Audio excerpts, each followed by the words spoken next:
Chronicon Mundi. Un espacio para aprender historia.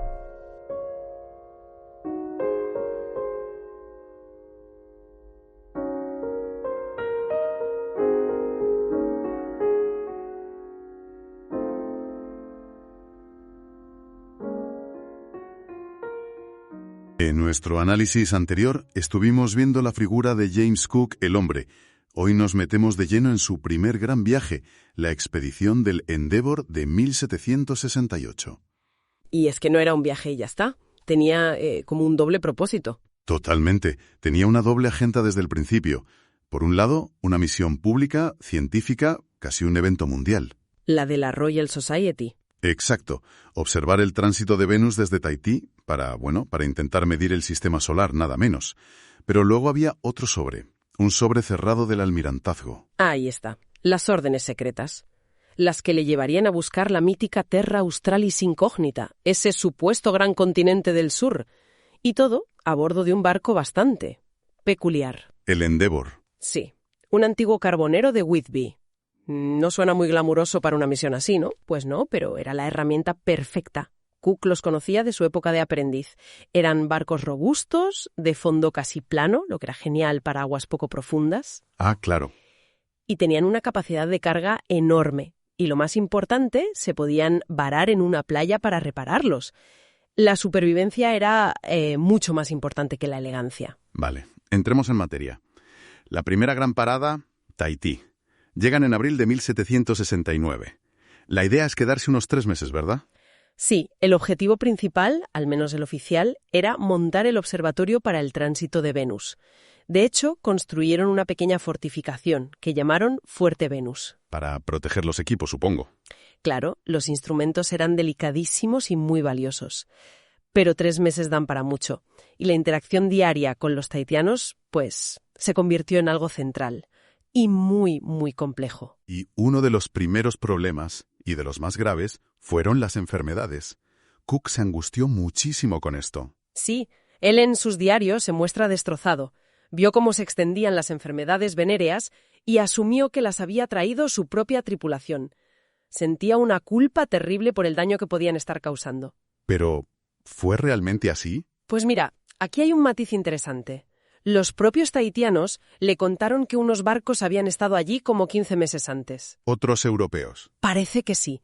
Cuando la tripulación del Endeavour les enseñó diferentes banderas, identificaron sin dudar la española.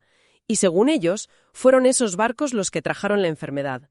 Aún así, el problema durante la estancia de Cook fue gravísimo. Y luego está el otro gran conflicto, que a mí me parece fascinante. El tema de los clavos. El tema de los clavos. Es que suena a anécdota, pero fue una crisis en toda regla. La tripulación robando clavos del propio barco para intercambiarlos. Es que hay que ponerse en situación. Para una sociedad que no conoce el metal, un clavo de hierro no es un clavo. Es tecnología punta. Exacto. Es un anzuelo, es la punta de una herramienta, es valiosísimo. Y para los marineros que llevaban meses en el mar, la posibilidad de cambiarlos por favores, sobre todo sexuales, era, pues, irresistible. ¿Y hasta qué punto llegó el problema? ¿Tenemos cifras? Pues se calcula que llegaron a robar más de 120 libras de clavos del almacén. Una barbaridad. Cook tuvo que imponer castigos durísimos. Hay un caso de un marinero al que le dieron 2 docenas de latigazos por robar. ¡Qué fuerte! Pero esto también nos dice algo más. Que no todas las relaciones eran puramente comerciales. O sea, un par de marines intentaron desertar. ¿Para quedarse a vivir allí? Sí, para quedarse con las que ellos llamaban sus esposas temporales. Obviamente los pillaron y los castigaron, pero demuestra que también surgieron afectos, lazos reales. Y en medio de todo este choque cultural, aparece una figura clave. Tupaya. Tupaya es, para mí, uno de los personajes más increíbles de toda la expedición. Era un jefe, un sacerdote y, sobre todo, un navegante de la isla de Rayatea que estaba exiliado en Tahití. Y se une a ellos. Sí, y su valor fue incalculable, no solo como intérprete, que ya era fundamental, era su conocimiento. El famoso mapa mental de las islas del Pacífico. Justo. Y lo increíble de Tupaya no es solo que tuviera ese mapa en la cabeza, sino lo que representaba. Los europeos llegaban con sus sextantes, sus cronómetros, su ciencia, Y de repente se topan con un sistema de navegación polinesio oral basado en las estrellas, las corrientes, que era igual de efectivo o más. Les volaría la cabeza. Totalmente. Ponía en jaque esa idea de superioridad tecnológica europea. Bien, con el tránsito de Venus ya observado, y con Tupaya a bordo, que sería una ayuda brutal, Cook abre por fin sus órdenes secretas. Y las órdenes eran claras: navegar hacia el sur desde Tahití hasta los 40 grados de latitud, buscando el continente. Pero no encuentra nada. Nada. Océano y más océano. Así que, siguiendo las instrucciones, pone rumbo oeste, hacia esa tierra que Abel Tasman había visto de lejos más de un siglo antes, hacia Nueva Zelanda. Y lo que hace en Nueva Zelanda es una auténtica pasada cartográfica. Se pasa 6 meses circunnavegando y dibujando mapas de las 2 islas. Con una precisión asombrosa. Es que sus cartas náuticas se siguieron usando durante más de 100 años. Hay que imaginarse la dificultad de hacer eso en el siglo XVIII, en una costa desconocida y peligrosa. Y con este trabajo demuestra algo fundamental. Sí, demuestra de forma concluyente que Nueva Zelanda no es parte de un continente. Son islas. Es geográficamente uno de los mayores logros del viaje. Y el contacto con los maoríes, porque tengo entendido que los primeros encuentros fueron bastante tensos. Muy tensos. Hubo violencia, malentendidos trágicos al principio, pero con el tiempo Cook desarrolló un respeto enorme por ellos. ¿Qué fue lo que más le impresionó? Sus poblados fortificados, los Pa. Él los llamaba EPA. Los describe en su diario como obras de ingeniería increíbles, en sitios estratégicos, con empalizadas, fosos. Vio en ellos a un pueblo guerrero, muy inteligente y orgulloso. Vale, Nueva Zelanda ya está en el mapa. Descartado que sea el gran continente. La lógica dice seguir hacia el oeste. El plan era ese, ir hacia las Indias orientales holandesas para repostar y volver a casa. Pero claro, en esa ruta se topan con algo, con la costa este de una tierra inmensa, y para ellos desconocida. Lo que hoy es Australia. Exacto. Y de nuevo se pone a cartografiar. Navega hacia el norte más de 2000 millas, documentando todo. Pasa por lugares como Port Jackson, donde luego estaría Sydney. Pero claro, navegar a ciegas por esas aguas era jugársela. Y se la jugaron. Y casi pierden. El 11 de junio de 1770, en plena noche, un crujido espantoso. El Endeavour choca con la Gran Barrera de Coral. Uf, qué momento. El pánico debió ser absoluto. El barco empalado en el coral, haciendo agua a una velocidad que las bombas apenas podían controlar. Parecía el final. ¿Y cómo se salvaron? Por la sangre fría de Cook y una técnica de marinería desesperada que se llama fothering. ¿En qué consistía? Pues, a ver si lo explico bien. Consistía en pasar una vela vieja por debajo del casco, la embadurnada con estopa, con lana, incluso con excrementos de los animales del barco. Una pasta. Para taponar el agujero. Justo. La idea era que la presión del agua succionara esa lona contra la brecha y frenara la inundación lo suficiente para poder achicar agua. Una maniobra increíblemente arriesgada, pero funcionó. Es considerada una de las grandes hazañas de Cook como marino. ¿Logran liberar el barco? Lo llevan a la desembocadura de un río, al que llaman Endeavour, claro, y allí, justo antes de irse, Cook hace algo con unas consecuencias históricas enormes. Así es. Sube a una islita cercana, iza la bandera británica y toma posesión de toda la costa que acababa de cartografiar, en nombre del rey Jorge III, y la bautiza como Nueva Gales del Sur. Y es ahí donde escribe en su diario una reflexión sobre los aborígenes que me parece adelantadísima a su tiempo. Sí, es sorprendente. Escribe que, aunque desde nuestro punto de vista parezcan los más desdichados de la Tierra, en realidad son mucho más felices que nosotros los europeos. ¿Por qué? Porque, según él, vivían en una tranquilidad que no estaba perturbada por la desigualdad o por las necesidades superfluas que nos creamos en Europa. Es una observación casi filosófica. Es muy del pensamiento de la Ilustración, del noble salvaje de Rousseau, pero en un hombre tan práctico como Cook. Yo creo que es una mezcla.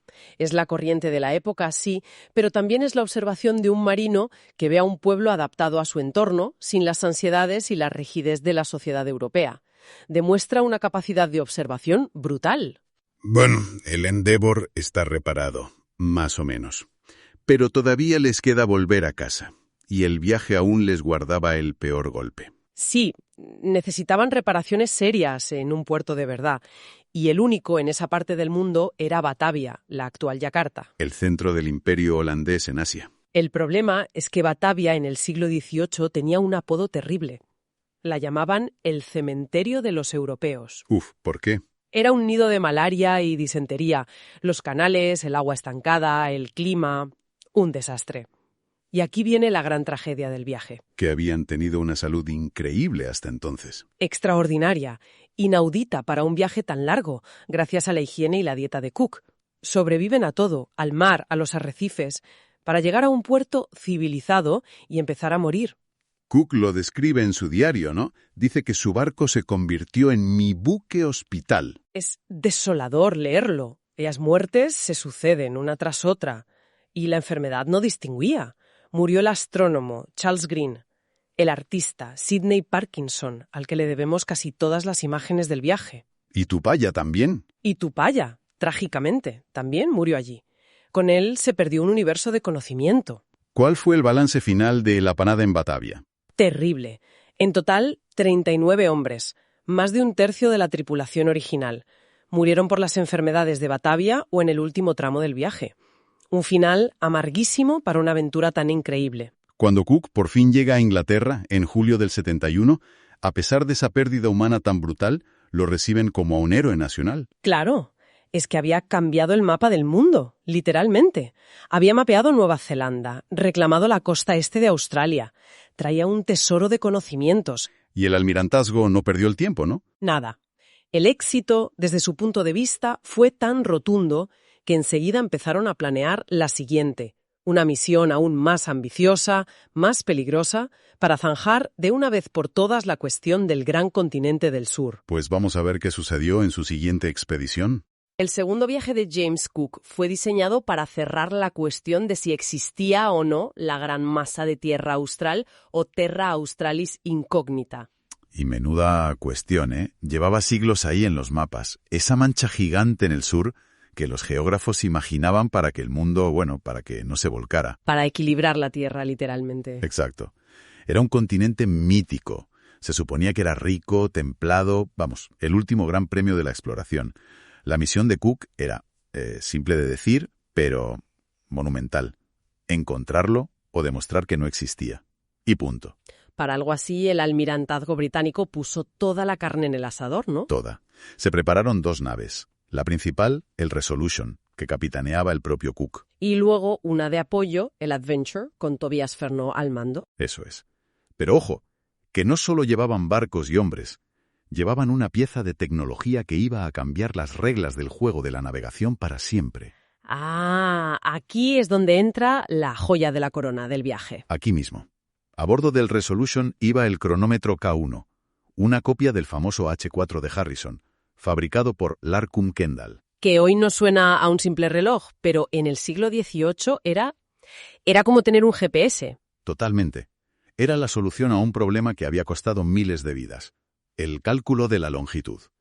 Que para quien no esté muy metido en esto, suena muy técnico, pero era un problema brutal. Saber cómo de al norte o al sur estabas, la latitud, era fácil. Con el sol, sí, relativamente. Pero la longitud, tu posición este-oeste, eso era un infierno. Un error de cálculo te podía mandar a cientos de kilómetros de tu destino. Exacto. El problema de la longitud era un auténtico quebradero de cabeza. A ver, para saber dónde estás, de este a oeste, necesitas saber la hora local, en tu barco, y a la vez, qué hora es en un punto fijo como Londres. Y la diferencia de tiempo te da la longitud. Ahí está. El reto era construir un reloj que mantuviera la hora de Londres perfecta durante meses, con los bandazos del barco, la humedad. El K1 prometía eso. Transformaba la navegación de un arte casi adivinatorio a una ciencia. Una ciencia que salvaba vidas. Solo hay que recordar el desastre de las Islas Sorlingas en 1707. Madre mía. 4 buques de la Royal Navy estrellados contra las rocas por un error de cálculo. Más de 1.500 marineros muertos. Así que el cronómetro no era un capricho, era una necesidad. Y junto a esa maravilla también iba un equipo científico. Por supuesto. La Royal Society se aseguró de ello. Embarcaron al naturalista Johann Reinforcer y a su hijo George. Su trabajo era documentarlo todo. Plantas, animales, culturas. Eran los ojos de la ciencia en lo desconocido. Con todo listo, la expedición zarpa. Paran en el Cabo de Buena Esperanza y de ahí directos al sur, a la nada helada. Y aquí ya vemos una de las obsesiones de Cook. Su fijación casi maniática con la salud de la tripulación. Que le funcionó de maravilla, todo se ha dicho. Y tanto. En una época en que lo normal era perder a media tripulación por enfermedad, Cook impuso una disciplina de higiene y dieta revolucionaria. Pan fresco, carne y, sobre todo, vegetales contra el escorbuto. El escorbuto, esa pesadilla. La enfermedad que pudría a los marineros en vida por falta de vitamina C. Pero claro, al entrar en la Antártida se encontraron con otro problema. El agua dulce se agotaba. Y estaban rodeados de agua, sí, pero o salada o congelada. Y aquí es donde se ve el genio práctico de Cook. El 9 de enero de 1773, con los barcos rodeados de témpanos, la solución fue brillante. En lugar de buscar un río en tierra, que no había. Dijo, a ver, si el hielo es agua dulce congelada, ¿por qué no lo usamos? Suena tan lógico ahora. Pero a nadie se le había ocurrido a esa escala. Pues mandó los botes a recoger trozos de hielo que flotaban, los subían a cubierta y a derretirlos en las calderas de cocinar. El propio Cook lo dejó escrito. Dijo algo así como: «Esta es la forma más rápida de hacer agua que he conocido». Pura eficacia. Gracias a eso pudieron seguir. Y solo unos días después, el 17 de enero, lograron el primer gran hito. Se convirtieron en los primeros barcos de la historia en cruzar el Círculo Polar Antártico. Qué sensación, ¿no? Estar donde nadie había estado. De hecho, el naturalista Forster se vino muy arriba con el patriotismo británico. Sí, lo anotó en su diario. Algo como un lugar donde ningún navegante había penetrado antes, reservado a los hijos de espíritu libre de Britania. Se sentían los dueños del mundo. Pero la Antártida no se deja conquistar tan fácil. Pues no, el júbilo duró muy poco. El 8 de febrero les envolvió una de esas nieblas antárticas legendarias. Y ahí, primer gran desastre. Se perdieron de vista, que dicho así suena simple, pero en mitad de un océano helado es una situación crítica. Es que esa niebla es densa, helada, se te pega a la ropa, reduce la visibilidad a 0 en minutos. Se buscaron 3 días tocando campanas, disparando cañones. Nada. Inútil. El sonido se lo tragaba la niebla. Estaban solos. Qué angustia. Pero como siempre, Cook tenía un plan B. Tenían un punto de encuentro acordado por si pasaba algo así, el estrecho de Queen Charlotte, en Nueva Zelanda. Así que cada uno por su lado. Cook llegó primero, pero a un fiordo espectacular llamado Dusky Bay. Después del infierno blanco, aquello debió parecerle el paraíso. Totalmente. Los diarios lo describen lleno de vida. Madera, agua, peces, focas... Un respiro vital para la tripulación. Y unas semanas después, por fin, va al punto de encuentro, en Queen Charlotte, y estaba allí el Adventure. Sí, para su alivio, allí estaba. Pero el alivio se convirtió muy rápido en decepción y, yo diría, hasta en enfado. ¿Por qué? Porque la tripulación del Adventure estaba en un estado lamentable, muy afectada por el escorbuto. A Cook le dio la impresión de que Furneaux se había limitado a esperar, a pasar el invierno cómodamente, en lugar de mantener a sus hombres activos. Se notó la diferencia de liderazgo, vaya. A pesar de eso, se reagrupan y siguen explorando el Pacífico. Aquí, por cierto, recogen a 2 pasajeros locales muy famosos. Sí, un joven llamado Omai, que se fue en el Adventure, y otro llamado Hiti en el Resolution, que haría de intérprete. Pero la mala suerte les perseguía. No me digas que se vuelven a separar. Pues sí, la segunda y definitiva separación. A finales de octubre de 1773, otra vez en Nueva Zelanda, les pilla una tormenta terrible. Un oficial la describió como un mar desagradable, alto y corto. De esas olas que te machacan sin piedad. Y los separó, esta vez para siempre. Y aquí la historia se pone de película. A ver, cuenta. Cook llega a Queen Charlotte, espera a Furneaux semanas, pero no aparece. Se cansa, y el 25 de noviembre zarpa hacia el sur. Pero deja un mensaje, por si acaso. Y claro, el otro aparece justo después. Es que es increíble. El Adventure de Furneaux llega solo 5 días después, el 30 de noviembre. No me lo puedo creer. ¿5 días? Casi trágico, sí. Desembarcan, buscan señales y encuentran el mensaje de Cook en una botella, enterrado bajo la raíz de un árbol. Pero ya era tarde. Ese desfase de 5 días lo cambió todo. ¿Quedarse solos? en mitad de la nada, a punto de volver a entrar en el lleno, la moral del Resolution se tuvo que venir abajo. Pues se podría pensar que sí, pero fue todo lo contrario, y esto dice mucho de la confianza que le tenían a Cook. ¿Ah, sí? Él mismo lo escribió con orgullo, ¿eh? Dijo que tuvo la satisfacción de ver que ni un solo hombre estaba abatido, sino que procedieron hacia el sur tan alegremente como si uno o más barcos estuvieran en nuestra compañía. Tenían una fe ciega en él. Una fe que iba a ser puesta a prueba en las condiciones más extremas imaginables. Se metió de nuevo en la Antártida decidido a zanjar la cuestión del continente de una vez por todas. Y las descripciones son apocalípticas. La de la Nochebuena de 1773 es para echarse a temblar. Es que te lo lees y sientes el frío.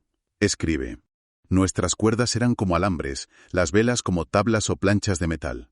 El frío tan intenso que apenas se podía soportar. Intentar manejar una vela en esas condiciones debía de ser una heroicidad. Cada día. Pero siguieron. Y entonces llegó el momento cumbre, el que definió todo el viaje. El 30 de enero de 1774. Ese día, el Resolution alcanza la latitud 71 grados 10 minutos sur, su punto más al sur, un récord absoluto. Y allí, frente a ellos, el final del camino. Una barrera de hielo. Maciza, impenetrable, se extendía de horizonte a horizonte. ¿A barrera? Es increíble. No es un informe frío, es casi poética. Es que tuvo que ser abrumador. Cito, casi de memoria, decía algo como: se veían claramente 97 colinas de hielo, muchas de ellas muy grandes. Parecían una cordillera de montañas, elevándose una sobre otra hasta perderse en las nubes. Una cordillera de montañas de hielo. ¡Qué imagen! Se dio cuenta de que era imposible seguir. Era un muro. Su conclusión fue tajante. ¿Qué dijo? Que el hielo seguramente se extendía hasta el polo o se unía a alguna tierra, pero que intentarlo habría sido una empresa peligrosa y temeraria. Con esas palabras, se acabó el mito. La Terra Australis incógnita, oficialmente destruida. No había un continente fértil y templado. Había hielo. Exacto, misión cumplida. Y con eso ya resuelto, Cook se dedicó el siguiente año a lo que mejor sabía hacer: explorar y dibujar mapas. Recorrió el Pacífico de arriba a abajo. Isla de Pascua, las Marquesas, las Nuevas Hébridas, completando el mapa del océano con una precisión asombrosa gracias a su cronómetro. Después de ese barrido, puso rumbo a casa por la ruta más difícil, doblando el Cabo de Hornos para entrar en el Atlántico. Hizo una parada en Tierra del Fuego en un lugar que llamó Christmas Sound, Bahía de Navidad, porque llegaron en diciembre de 1774. Y me han contado que celebraron esa Navidad por todo lo alto. Y tanto. Te los puedes imaginar después de tanto hielo. Una partida de caza desembarcó y volvió con 62 gansos salvajes. 62. Prepararon un banquete de gansos asados y hervidos, un pequeño momento de humanidad en el fin del mundo. Y ya en el Atlántico, cuando parecía que todo estaba hecho, aún hizo un último gran descubrimiento. Sí, en enero de 1775 avistó una isla grande, desolada, cubierta de glaciares. La llamó Georgia del Sur. Y su descripción del lugar, no es muy halagadora, la verdad. Para nada. Deja claro que no era el paraíso que algunos buscaban. La describió como un sitio donde las rocas salvajes elevaban sus altas cumbres y los valles yacían enterrados en nieve perpetua. No se veía ni un árbol ni un arbusto, ni siquiera uno lo bastante grande como para ser un mondadientes. Bastante gráfico, ni para un mondadientes. Poco después descubrió las Islas Sandwich del Sur, que eran aún más gélidas. Y todo esto confirmaba su tesis. En el sur profundo solo había islas heladas e inhóspitas. Finalmente, el 30 de julio de 1775, el Resolution echaba el ancla en Inglaterra. 3 años y 18 días de viaje. Un éxito absoluto. Incontestable. En todos los frentes. Refutó un mito de 2000 años. Cartografió extensiones enormes del planeta. Y quizás lo más asombroso, demostró que se podía mantener sana a una tripulación en un viaje tan largo. Solo perdió a un hombre por escorbuto en 3 años. Una proeza. El impacto fue inmenso. El explorador francés Lapérouse, que era un gran admirador, se quejó diciendo que Cook no había dejado a sus sucesores nada que hacer, salvo elogiarle. Y así fue. A su regreso, Cook fue ascendido a capitán, miembro de la Royal Society. La Terra Australis había muerto, pero la exploración científica del Pacífico, gracias a él, no había hecho más que empezar. Abordemos entonces el tercer viaje de Cook. Vamos a ver este último y fatídico tercer viaje. El viaje que lo cambió todo. Totalmente. Para situarnos un poco, estamos en 1776. James Cook ya es, una celebridad absoluta, un héroe. Una leyenda viva. Exacto. Pero el almirantazo tiene una última gran misión para él. Ya no se trata de buscar el continente austral, eso ya lo había desmontado él. No, ahora el objetivo era otro, un desafío mucho más antiguo, uno de los últimos grandes misterios que quedaban en los mapas. El legendario Paso del Noroeste. El mismísimo, la ruta que conectaría el Pacífico con el Atlántico por el norte. Y las órdenes eran muy claras, ¿no? Le dijeron, navega hasta la costa oeste de Norteamérica y desde ahí sube hasta la latitud 65 norte. Eso es. Y busca cualquier entrada, cualquier río o estrecho que te pueda llevar a la bahía de Hudson o a la de Baffin. Era literalmente un viaje a lo desconocido. Para esta misión vuelven a confiar en el Resolution, su barco fetiche, con él al mando, claro, y lo acompaña el Discovery. Un barco más pequeño al mando del capitán Charles Clerk, que era un hombre de su total confianza. Y ojo, que aquí hay un dato que a mí me parece fascinante. En el Resolution, como maestre, iba un joven William Bligh. El futuro capitán de la Bounty. Es increíble. Estaba ahí, aprendiendo del maestre. Pero bueno, esa es otra historia. Desde luego. Antes de ir al Ártico, tenían una primera misión, digamos, más personal. Sí, de volver a Omai a su hogar. A Omai, el joven tahitiano que había causado sensación en Londres. Pero el viaje de vuelta al Pacífico fue de todo menos tranquilo. El Resolution tenía un problema. Un problema muy serio. Hacía aguas. Por todas partes. Por todas partes. El calor del trópico había abierto las juntas de la cubierta y la tripulación apenas encontraba un sitio seco para dormir. ¡Qué horror! Pero más allá de eso, lo interesante es el regreso de Omai. Es el fin de un experimento cultural. Claro, lo habían llevado a Londres, lo presentaron como el noble salvaje. Había conocido al rey, había aprendido las costumbres, y ahora Cook tenía la misión de reinsertarlo. ¿Y Cook qué pensaba de todo esto? ¿Creía que Omai volvería como una especie de líder? Tenía muchísimas dudas. ¿Ah, sí? Sí. Él se preguntaba si su gente lo vería como un reformador o simplemente como un bicho raro, que ya no era de los suyos. Y al final, ¿cómo fue la llegada a su isla, a Guajine? Porque no se limitaron a dejarlo en la playa. Para nada. Le montaron todo un tinglado. Le construyeron una casa. Una casa de estilo europeo, de unos 7 por 5 metros, con madera, con tablas y un arsenal. Le dejaron un mosquete, una escopeta, pistolas, sables. Casi nada. Y lo más importante, que esto sí que es mirar al futuro, le dejaron animales. Exacto. Un caballo y una yegua, cabras, cerdos de raza inglesa. Cook creía que ese era el verdadero legado. De hecho, hasta grabó una inscripción en la casa, ¿no? Sí, una placa. Georgius Tertis Rex 2 Novembris 1777. Y los nombres de los barcos y los capitanes. Pero fíjate, en su diario se muestra escéptico. Él pensaba que lo mejor que dejaban eran los animales. Textualmente. Decía que probablemente nunca habrían llegado a la isla de otra manera. La despedida, eso sí, fue muy emotiva. El propio Cook describe cómo Omai se aguantó las lágrimas hasta el último momento. ¿Qué momento? Bueno, misión cumplida con Omai, pero el verdadero objetivo les esperaba mucho más al norte. Exacto. Y una vez zarpan de allí, rumbo al norte, ocurre uno de los mayores descubrimientos de todos sus viajes. El 18 de enero de 1778 avistan tierra. Un archipiélago que no estaba en ningún mapa. Ninguno. ¿Estaban descubriendo Hawái? Aunque él las bautizó como las Islas Sandwich, en honor a su patrón, el conde de Sandwich. Claro. Y fue uno de los últimos grandes archipiélagos polinesios sin contactar por europeos.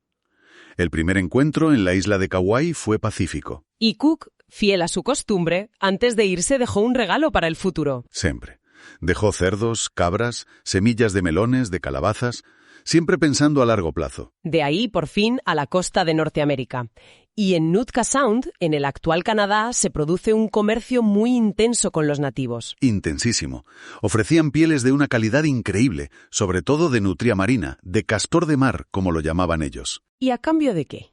De cualquier cosa de metal. Un clavo, un trozo de latón. Valía su peso en oro. Y aquí, sin darse cuenta, Cook pone en marcha un tsunami económico. ¿A qué te refieres? Pues que sus informes sobre la abundancia de esas pieles desatarían una fiebre comercial en las décadas siguientes. Atrajo a barcos de medio mundo. Conectó esa economía local con los mercados de China y de Europa para siempre. Es increíble el efecto mariposa de una simple anotación en un diario. Y en esa zona también describe una costumbre que dejó a los marineros perplejos. Sí, algunos nativos llevaban el labio inferior perforado y dilatado, con un adorno de hueso. La imagen debió ser tan impactante que un marinero se puso a gritar. Que había un hombre con 2 bocas. Exacto. Imagínate la escena en la cubierta. Tremendo. Pero bueno, siguen hacia el norte, hacia el Ártico, y se topan con lo inevitable. Una barrera de hielo. Infranqueable. Y aquí llega uno de mis momentos favoritos del diario. La necesidad de comida fresca. Siempre la comida. Se encontraron con manadas enormes de lo que ellos llamaban caballos de mar. Morsas. Morsas. Sí, y cazaron 9. Al principio había dudas. Un marinero que había estado en Groenlandia dijo que esa carne no la comía nadie. Pero el hambre aprieta. Y tanto. Cook escribe que al final pocos a bordo no la prefirieron a la carne salada. Increíble. Describe la grasa como dulce como el tuétano y el corazón casi tan bueno como el de un buey. Es una prueba de la capacidad de adaptación brutal que tenían. Con el verano ártico terminando, Cook toma una decisión clave. La decisión que lo cambiará todo. Decide volver a las islas que acaba de descubrir, a las Sandwich, para pasar el invierno. Sí, para reparar los barcos y prepararse para un segundo intento al verano siguiente. Y en enero de 1779 anclan en la bahía de Kealakekua, en la isla principal de Hawái. Y aquí es donde todo se tuerce. Aquí es donde se produce el gran cortocircuito cultural. Un malentendido de consecuencias trágicas. La llegada de Cook coincide con un festival, el Makahiki. Exactamente. El Makahiki era una celebración de meses dedicada a Lono, el dios de la fertilidad y la paz. Y la leyenda decía que Lono volvería. Que volvería navegando sobre una isla flotante. Y de repente aparece Cook en esos barcos inmensos. Para muchos hawaianos, la conclusión fue casi lógica. ¿Él era Lono? Lo reciben como a un dios, literalmente. Con todos los honores. Lo llevan a Leyau. Espera, ¿y qué era exactamente un Eyau? Para que nos hagamos una idea. Pues era mucho más que un templo. Era el centro neurálgico del poder espiritual y político. Un recinto sagrado de piedra. O sea que llevarlo allí era reconocer su estatus divino. Totalmente. Cook participa en ceremonias complejas, lo hacen postrarse ante ídolos, sin que él entienda del todo la magnitud de lo que está pasando. Y durante semanas la relación es perfecta. Pero, claro, se tienen que ir.